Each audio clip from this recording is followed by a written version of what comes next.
everyone, my name is Helene and today is going to be all about my top 11 favorite series.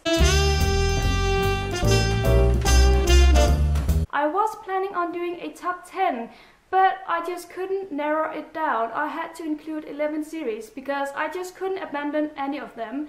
So here are my top 11 series in no order, just my favorite series. I didn't include the obvious series, and that is the Harry Potter series by J.K. Rowling, my all-time favorite series in the world, and it still is, even though it's been years since I first read it. There is a little bit for everyone. I am sure that you have heard of some of the series, but I'm also sure that some of the series you haven't heard about. So hopefully I will be able to bring something new to your tables and just make some great recommendations. Let's just get started. The first series that I want to talk about is the Monstrumology Series by Rick Yancey. Rick Yancey is also the author of The Fifth Wave, if you know that one. I haven't read that one yet, but I did read this entire series in a week because it was darn good. This is about Henry, who is educated to become a monstrumologist, and if you don't know what that means that he is educated to examine monsters and follow them and kind of track them down and figure out what they are all about. He also has a tutor, and that is an old man. I cannot remember his name right now, but this old man is kind of become his father figure, but he is not a very nice father figure. The two of them live together in a very big house with a very black basement, and they find some monsters, and I really enjoyed this series. It's fun, it's scary, it's very interesting, it has some very interesting father-son complex things going on, and I just highly enjoyed it. The second series I want to recommend is the Girl with the Dragon Tattoo series by Stieg Larsson. These books are in Danish, so that's why you cannot recognize the titles. This is a crime adult series, and I read it like 3 or 4 years ago, and even though I'm not into crime, this just blew me away. It does have its scary moments, very scary moments. It deals with psychological terror, physical terror, etc. So it's very morbid in some places, but it's still so brilliant. This series deals with Michael Blomkvist, who is a journalist who writes for a newspaper. One day he's being contacted by an old man who has received some very peculiar pictures. The thing about these pictures is that they lead to his daughter, who is dead and who has been dead for several years.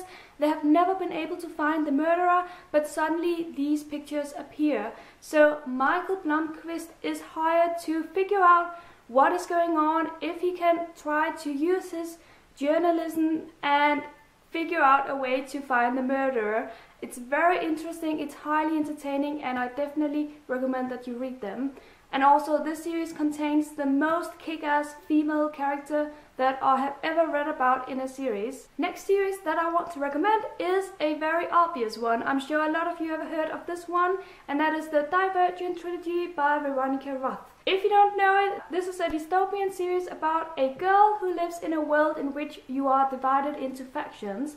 There are 5 factions, and of course that's not the only thing that is happening in this series, but that is the main basis for this series. I just really enjoyed all of the books. Also the third one, even though a lot of people have been grieving about that one, they didn't really like the ending, I did, so I highly recommend this series. And the first book was recently turned into a movie, so if you are interested you can go watch that as well, although I do recommend reading the books first. Next I have a series that I haven't even finished yet. It is a trilogy and I have only read the first 2 books, but I just know this is one of my favorite series and I highly recommend it, and that is the Mistborn Trilogy by Brandon Sanderson. This is high fantasy and I'm not used to reading high fantasy, so this was very new to me when I started reading, and I was just taken away. This is fantastic. Everything is easily understandable. Even though this is a very complex world, you are able to understand everything because Brandon Sanderson does just such an amazing job. This series takes place in a world in which we have an empire and an emperor who is a tyrant. People want to get rid of him and just kill him and start a new empire which doesn't have slaves. I'm not going to tell you whether they succeed or not, because that is basically what the first book is about. But when you get to the next books, the world develops. You realize new things about this world, new characters, and everything just keeps on evolving. I love that about this series. Also, this series has a very creepy mist, which comes during the night and has some evil creatures in it. So it's all very scary, but it's all very brilliant as well. If you are more into contemporary and not so much fantasy or dystopian, then I highly recommend the Burn for Burn series by Jenny Han and Siobhan Vivian. This is, as I said, a contemporary series, and this is a series about revenge. In this series, we follow 3 girls who live on an island. They basically don't know each other in the beginning, or at least not really. They don't talk to each other. But they realize that they have a desire for revenge within them, so they get together and make out a plan to get revenge. It's highly entertaining. The first book was brilliant. I didn't really like the ending, but I'm so happy that I continued with the second book because this was even more brilliant. This is only the first 2 books. The third one is coming out this year and I can't wait to get my hands on them. Next I have Bloodlines by Richelle Mead, which is the spin-off series to the Vampire Academy series. I also love that one, but I have to say I love this one even more. This is, as I said, a spin-off, so this deals with some characters that we met in the Vampire Academy series, namely Sydney and Adrian. And who didn't like Adrian? I did, so I had to get my hands on this series and I wasn't disappointed. I cannot tell you too much about what this series is about because then I would probably spoil the Vampire Academy series and I don't want to do that. But if you liked Vampire Academy, I definitely recommend that you pick up this one as well. Next on my list is the Lunar Chronicle series by Marissa Meyer. We have Cinder, Scarlet and Cress, and Winter is coming out next year. This is a retelling of fairy tales and it is highly entertaining and very original, I think. I will have to say that the third book is my favorite so far just because it deals with Rapunzel and her long hair, and I really like that fairy tale. But all in all, a great series. It has a lot of action and a lot of romance. Not a lot, but it has its romantic moments and I really enjoyed it. I couldn't do a video like this without including the Game of Thrones series by George R.R. Martin, and this is called A Song of Ice and Fire series. I'm sure you know of this one either by reading it or by watching it on television, but this is a fantasy series about a game for thrones. They want to conquer the throne and they want to fight and kill for it. And there is a lot of murdering going on in this series, a lot of mystery, a lot of sexy moments, and it's just highly entertaining. So far I have only read the first 2 books, but I have watched season 3 and 4 on television, so I know what happens in the third book, but I do plan on reading the last 3 of course as well. Next I have a series that consists of 6 books and I cannot hold them all, so I have the first one here. It is My Battle by Karl Ove Knausgård. This is a Norwegian author and I'm not sure that his books has been translated into English, but I do know that they are available in Scandinavia, so if you live in Scandinavia, I highly recommend this series. This is an autobiography written by Karl Ove Knausgård himself.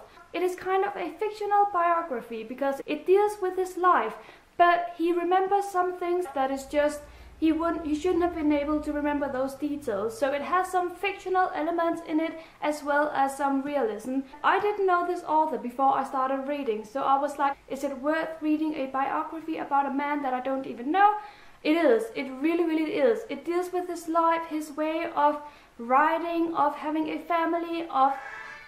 Oh, shock. It deals with his life and it is so entertaining because you get to really get into his thoughts, his way of living and what he has been through from he was a young child and had a very mean father until he is an adult and has his own family. I highly recommend this series. Number 10 on my list is the Starcrossed Trilogy by Josephine Angelini. Now, as you can probably see, I am currently reading this series, so it's kind of rushing to put it on my favorites list. But I did, because I'm almost through the second book and I really love this series. This is about Greek goddesses and it deals with Helen, like me. It deals with Helen, who lives a normal life on Nantucket, and suddenly one day a family moves to this island, and there is something special about this family. Helen quickly realizes that they are special. I'm not going to say anything else. The premise of this story didn't really intrigue me, I have to say, but when I started reading, I was just blown away because Josephine Angelini is such a great writer. She has a way of captivating the reader and making the story very interesting, and it just keeps on growing and getting better and better. And the last series I want to recommend is the Nevermore series by Kelly Creek. We have Nevermore and In Shadowed, and the third book is coming out in July or August this year. This is a series which is based on Edgar Allan Poe and his writing. We have a main character called Isabel, and she meets Varan. Is it Varan he's called? Yes, Varan, who is kind of mysterious. He's all dressed in black, he has dark hair, and he just behaves very weirdly. One day she is being set up with him in a group work at school, and she hates it. The group work that they have to do is an assignment on Edgar Allan Poe, and that alone is interesting, I think, but gradually their lives start revolving around Edgar Allan Poe, and it gets really entertaining. If you like Edgar Allan Poe, I'm sure you're going to love this series. And those were all the 11 favorite series that I have right now. I have a lot of other series behind me that I haven't read yet, and I'm sure that they're going to make it on my favorites list as well once I have read them. So maybe I'll do a video like this again in a year or 2 years, I don't know. But right now, at this moment, these are my 11 favorite series of all time. Thank you so much for watching. Happy reading, everyone, and bye bye.